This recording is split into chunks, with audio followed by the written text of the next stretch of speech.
Hey, this is Mr. Johns back with Kentucky Route Zero, Act 1, Scene 3.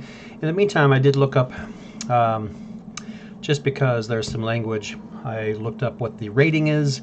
This is rated T for teen, for language and use of drugs. So yeah, don't love the language for sure. I'll be skipping reading those, so I apologize up front for that.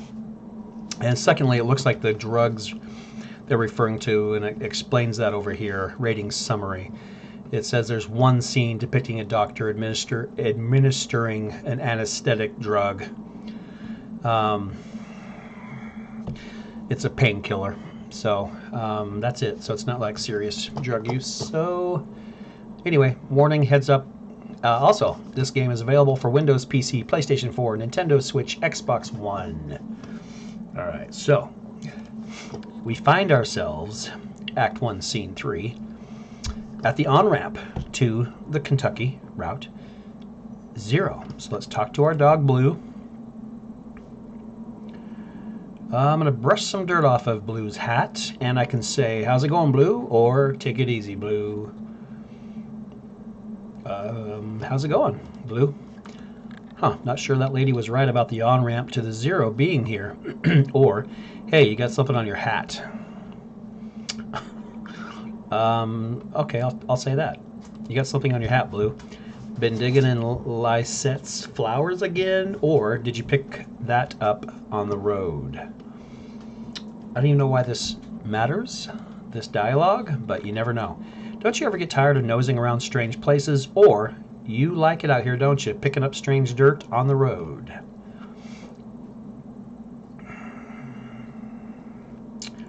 So, like a choose-your-own-adventure game, typically there's consequences for every choice. Some of these seem really random and not important.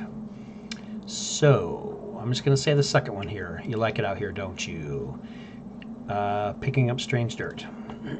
None of that seemed to matter. So, okay, let's look around. Is there anything I can click on? Oh, there's the entrance to the ramp. Well, what, shouldn't I be in my truck if we're getting on the on-ramp? Dun dun dun. What happened to Scene 3? Where was Scene 3? What did I miss? Scene 3 was like that fast. This is Scene 4. I'm not sure how I missed Scene 3. Okay. But here I am. Shannon speaks into the large brick cell phone held up to her ear and says, it's $200 for 2 weeks. Or, yeah, it is an emergency. It kind of is an emergency. Or, no, it's fine, I'll figure it out. Okay, so I get to choose what another character says this time. And Shannon is the cousin to the First Lady. Marquez? Something Marquez. So, what do I say? It's $200 for 2 weeks. I'll say that. No idea what she's talking about. Then she says, so someone said something back on the phone. That's true, or I guess he can't kick me out for another week or two, or, but can I trust him not to just change the locks? I'm going to take this break to feed my dogs a piece of popcorn and myself a piece of popcorn. How can I answer that's true when I didn't hear what the guy said? I guess he can't kick me out, or, but can I trust him not to just change the locks? I'll say that. Why not? Yes, and I appreciate that, but, or, okay, you're right. Or, just never mind, I have to go, sorry. I'm going to always say the nice thing. So I'm going to say, okay, you're right. Okay, I'll talk to you tomorrow. Love you. So who's she talking to? Sister, cousin, mom, dad, husband? Or forget it, bye. I'm going to say I'll talk to you tomorrow, love you. Okay. So she hangs up and puts it away. Puts the phone away. In the meantime, I walk up to this stranger and say, Excuse me, ma'am, I saw the light was on and I'm looking for the on-ramp to... And she interrupts me and says, are you here to kick me off the property, or do you believe in ghosts? Okay, first of all, I noticed that Blue is following me. I noticed that there's a sign on the wall, and it looks like she's been checking off the days, and she wrote, no work tomorrow. The N is backwards, and the tomorrow is hyphenated, which it shouldn't be. So maybe not very educated. And maybe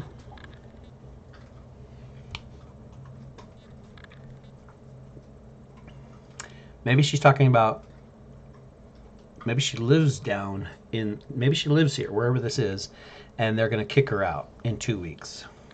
I don't know. I'm going to say, do you believe in ghosts? From her. Do you believe in ghosts? Well, let's see. I do believe a place can be haunted, if that's what you mean. What about a person? Can a person be haunted? Or, no, that's not what I mean. I'm going to say the first one. Sure, I guess a person could. Sometimes I feel haunted myself.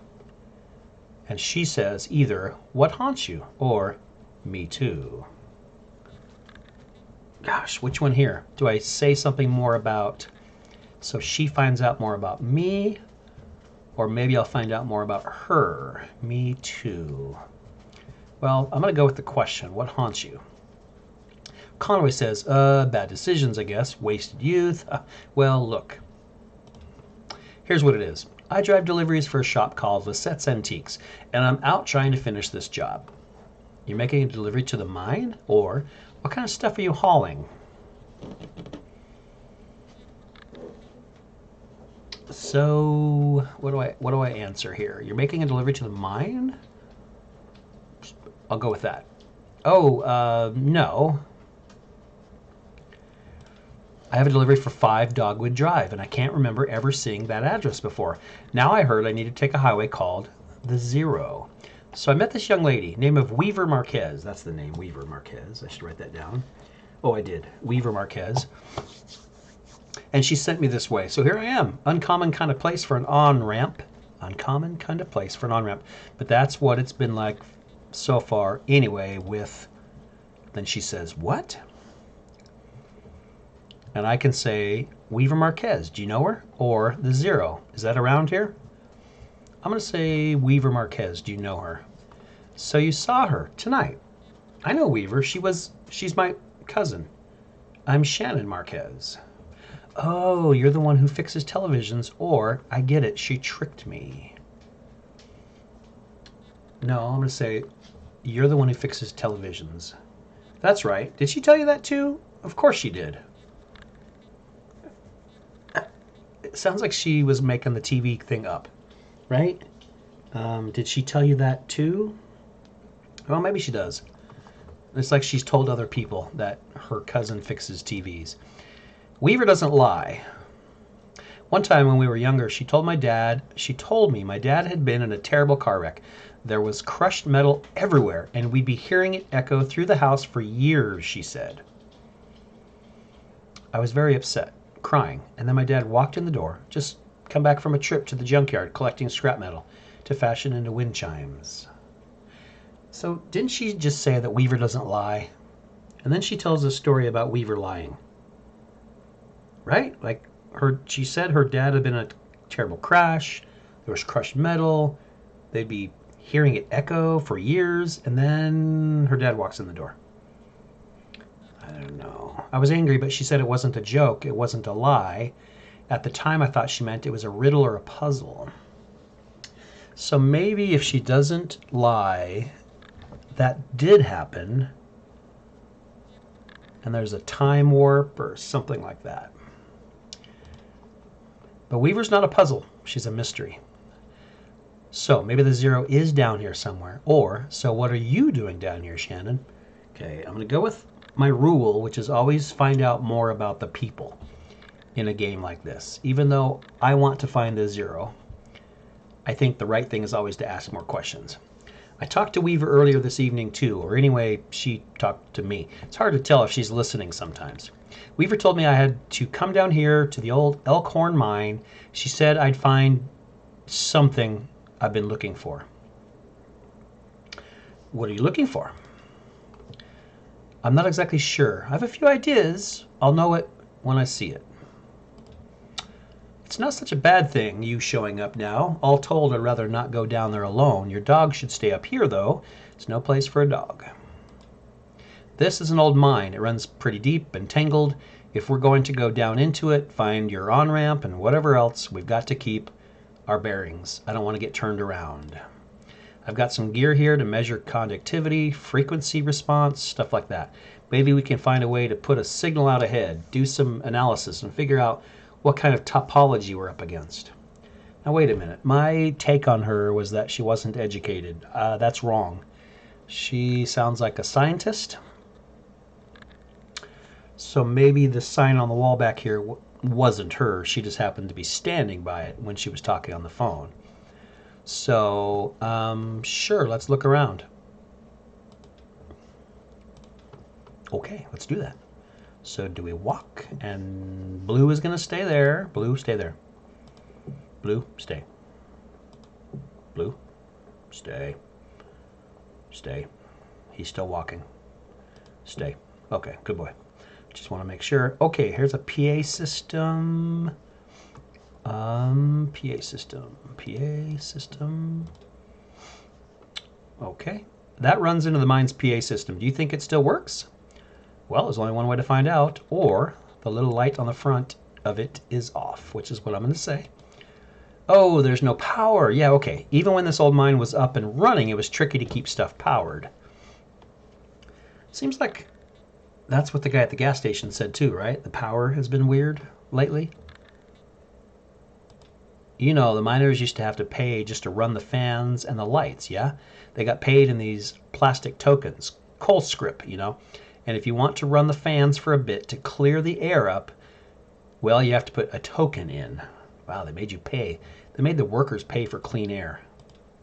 My parents used to work here. So did Weaver's parents. I guess a lot of folks' parents worked here. So let's just head into the mine and see what we see. Or can we power it up? Let's see if we can power it up.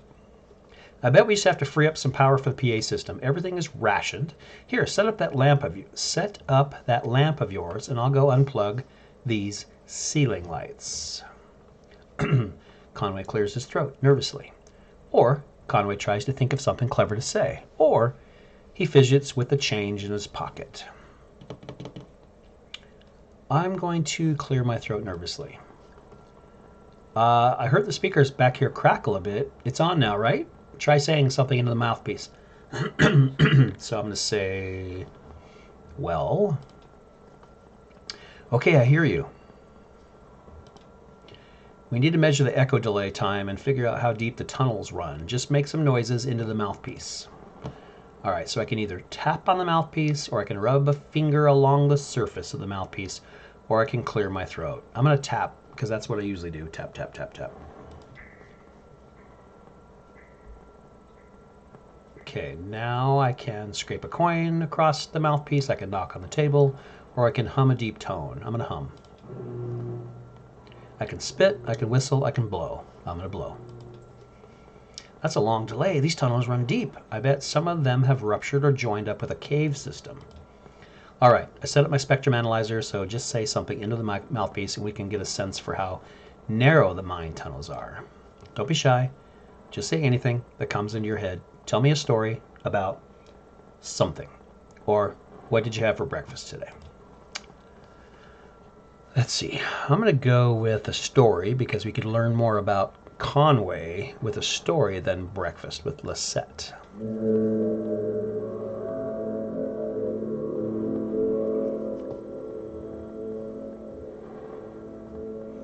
My boss got a real big job out of Louisville, or we even fixed up a church. I'm going to go with my boss got a real big job. It should have taken us an hour to get there, or it seemed like a big project, but doable. It seemed... okay. It should have taken us an hour to get there. I'm going to say that, because that's related to highways, Maybe I'll learn something about traveling around here. Then a thunderstorm hit and it was too late anyhow, or I was too hungover, we ran late. I'm going to say a thunderstorm hit. Got it. Looks like the tunnels are pretty cramped. Yeah, low ceilings. Hope you're ready to stoop a bit. You're probably used to that, because I guess he's tall. So one more test. We just need to know if the air is breathable or if it's too thin, too dense. Just sit real close to the mouthpiece and breathe. I'll measure the resonance of your breath with the air in the tunnels. Just try to relax. Try to breathe naturally. So I can breathe and think about the road. I can breathe and think about resting, which is what I'm going to do. She said relax. So I'm going to breathe and think about resting.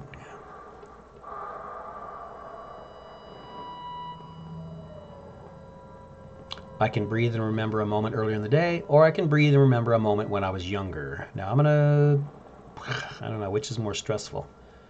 Probably, less stressful, probably when I was younger. A memory of when I was younger.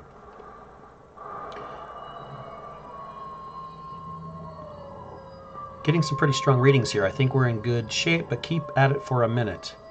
I can breathe and visualize a hot meal, or I can breathe and visualize a cold drink. Why does that matter? I'm going to visualize a cold drink come out down in a hot cave. Okay, I'm going to breathe and relax as a peal of feedback and loose rock engulfs him. Great. It collapsed on me. Did I die? Tune in next episode to find out.